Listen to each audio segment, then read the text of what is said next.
ಲೋಕಸಭಾ ಚುನಾವಣೆ ಹಿನ್ನೆಲೆಯಲ್ಲಿ ದಾವಣಗೆರೆ ನಗರದಲ್ಲಿ ಪೊಲೀಸ್ ಪಥಸಂಚಲನ ನಡೆಸಲಾಯಿತು. ನಗರದ ಹಗೆದಿಬ್ಬ ವೃತ್ತದಿಂದ ಹೊಂಡ ವೃತ್ತ, ರಾಮ್ ಅಂಡ್ ಕೋ ವೃತ್ತದ ಮೂಲಕ ಗುಂಡಿ ವೃತ್ತದಲ್ಲಿ ಪಥಸಂಚಲನ ಸಮಾರೋಪಗೊಂಡಿತು. ಲೋಕಸಭಾ ಚುನಾವಣೆಯನ್ನ ಶಾಂತಿಯುತವಾಗಿ ನಡೆಸುವ ದೃಷ್ಟಿಯಿಂದ ಪಥಸಂಚಲನ ನಡೆಸಲಾಯಿತು. ಈ ಸಂದರ್ಭದಲ್ಲಿ ಜಿಲ್ಲಾ ಪೊಲೀಸ್ ವರಿಷ್ಠಾಧಿಕಾರಿ ಉಮಾ ಪ್ರಶಾಂತ್, ಹೆಚ್ಚುವರಿ ಪೊಲೀಸ್ ವರಿಷ್ಠಾಧಿಕಾರಿ Vijay Kumar M Santosh, G Manjunath, DySP Mallesh Dodmani, Nishimappa, police ಅಧಿಕಾರಿಗಳು ಹಾಗೂ ಆರ್ಪಿಎಫ್ ಅಧಿಕಾರಿಗಳು, ಸಿಬ್ಬಂದಿಗಳು ಭಾಗವಹಿಸಿದ್ದರು.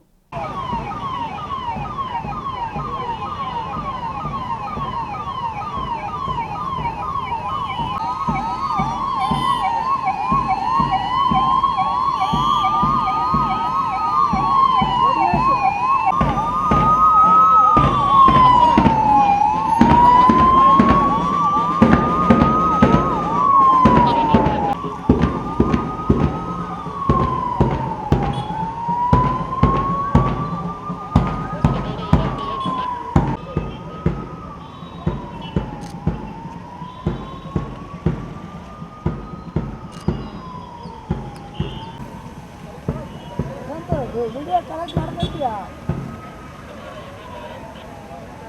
ಡ್ರೋನ್ ಎಲ್ಲ ತಗೊಂಡಿಯಲ್ಲ?